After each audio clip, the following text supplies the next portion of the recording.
Now to the fallout from Charlottesville and the spotlight it cast on Confederate monuments. The president spoke out in their defense today, even as the campaign to clear them from public spaces intensified. Statues of Confederate leaders in Baltimore removed in the night. A monument to Confederate soldiers in Durham, North Carolina, torn down by protesters Monday. Virginia Governor Terry McAuliffe joined in on CBS this morning. It's time for these monuments to come down. It's time for us to move together after what happened in Charlottesville. On Twitter, President Trump lamented the loss of Confederate monuments. Sad to see the history and culture of our great country being ripped apart with the removal of our beautiful statues and monuments, he said. And he went on. Robert E. Lee, Stonewall Jackson. Who's next? Washington? Jefferson? So foolish. But in Durham, demonstrators turned out today to show support for the people arrested in Monday's incident. And elsewhere, the reality is that it never should have been there.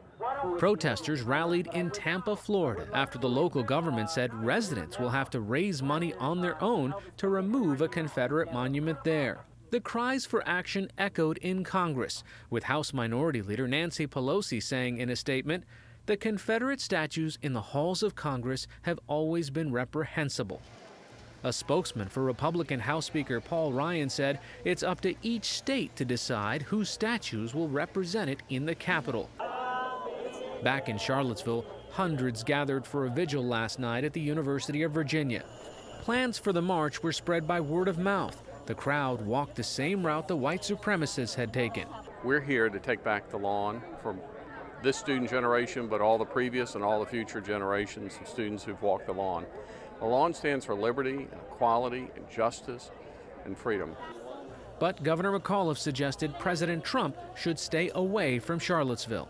I do not want the president to come here to continue on with the speeches that he's given the last couple days. The president, in turn, denied equating white nationalists with counter-protesters, and he tweeted that the news media, quote, totally misrepresent what I say about hate, bigotry, etc. He also dismissed Republican Senator Lindsey Graham of South Carolina as publicity-seeking after Graham accused him of stoking tensions. But Republican Senator Bob Corker of Tennessee went further today. He charged the president has not demonstrated the stability and competence needed for the White House. Late today, President Trump decided to abandon a planned Council of Advisors on Infrastructure. We turn now for a closer look at the challenges cities have faced when trying to deal not only with controversial statues, but also the backlash that can bring protesters into the streets. We spoke to two people who deal directly with these issues. Jim Gray is mayor of Lexington, Kentucky. Tonight, the city council there is debating how to handle their Confederate monuments. We spoke to the mayor before the council meeting began, and Lieutenant Ryan Lee is the executive officer of the Police Bureau Rapid Response Team of Portland, Oregon, where violent protests erupted earlier this summer. Gentlemen, welcome to you both. Mayor Jim Gray, this is something that your city might be facing sometime soon. It's not exactly the same parallel, but there are Confederate monuments that you've wanted to move and relocate, and there's some tension about that. Yeah, that's right, Hari. And for more than a year now, we have examined this issue. And on Saturday, with the regrettable and tragic events in Charlottesville, I made the decision to accelerate the putting before the City Council a resolution to relocate these monuments. And that's because it was the right thing to do. It is the right thing to do. The monuments today stand on really sacred, what amounts to sacred ground, a ground where slaves were once auctioned, were sold into slavery. Men, women, and children were sold into slavery. So this is the right thing to do, to remove and to relocate these statues in a place where the full context and the full story of the tragedy of the Civil War could be shared and taught.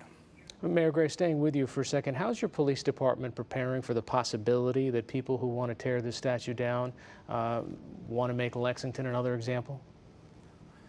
Well, our police department is disciplined and prepared, but let me tell you about the requirements, the legal requirements. The law in Kentucky requires that these statues, any movement of these statues, first be put before what's called the Kentucky Military Heritage Commission.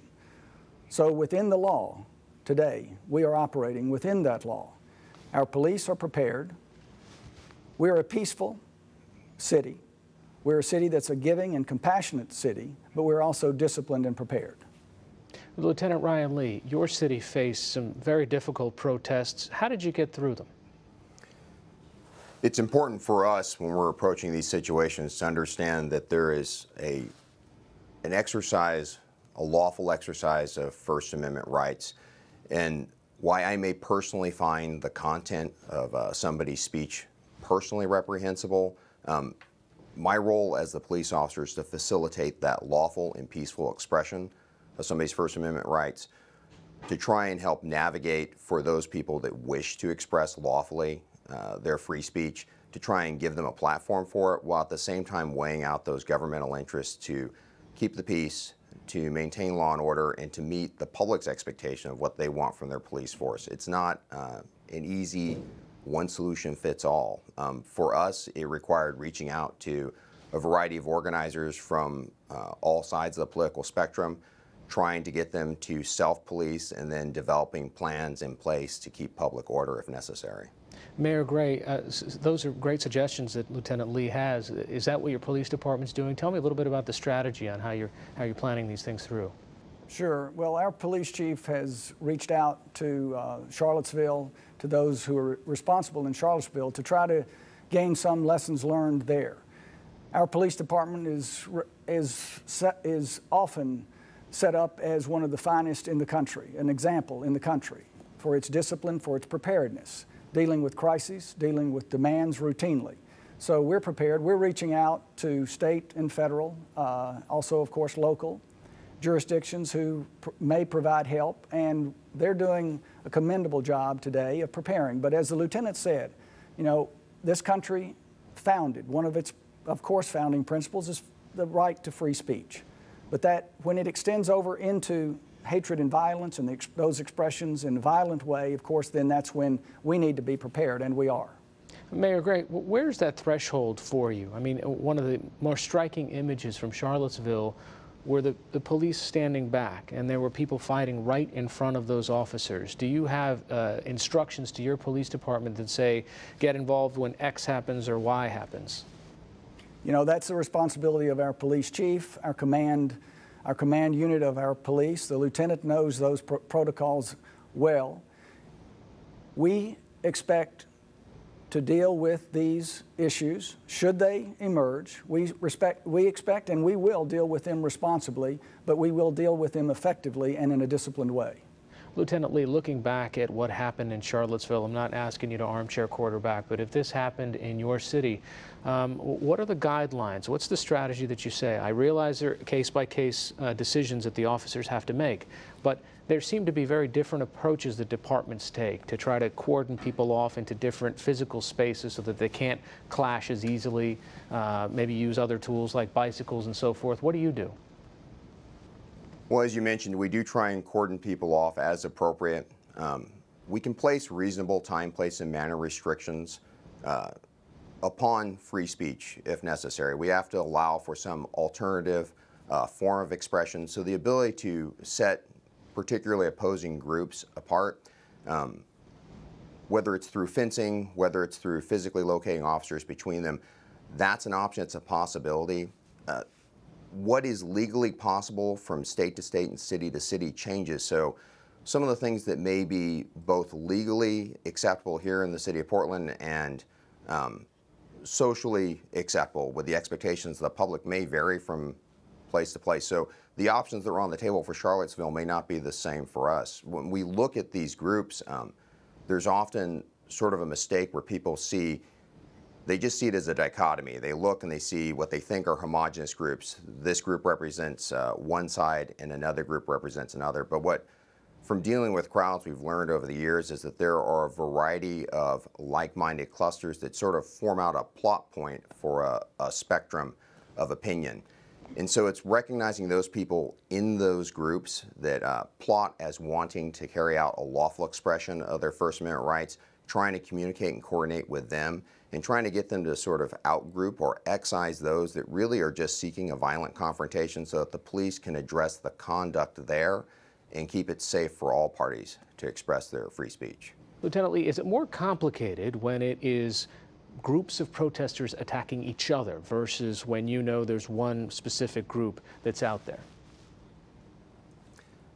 It makes the equation more complicated, but ultimately, when we're dealing with these violent protests, these violent confrontations, we're really looking at conduct, not content. It does change the equation that sometimes we'll have events where the animosity is focused towards the police, and now we have to be concerned with sort of a third party in multiple different groups who are really, again, when we're talking about the conduct, there are those people in those groups that are seeking violence, and unfortunately there are times that that violence can be directed towards somebody of an opposing political view or simply directed towards the police. It makes it a more complex equation to work through, but ultimately we're dealing with conduct. All right, Lieutenant Ryan Lee of Portland, Oregon, and Mayor Jim Gray of Lexington, Kentucky, thank you both for joining us tonight. Thank you. Thank you.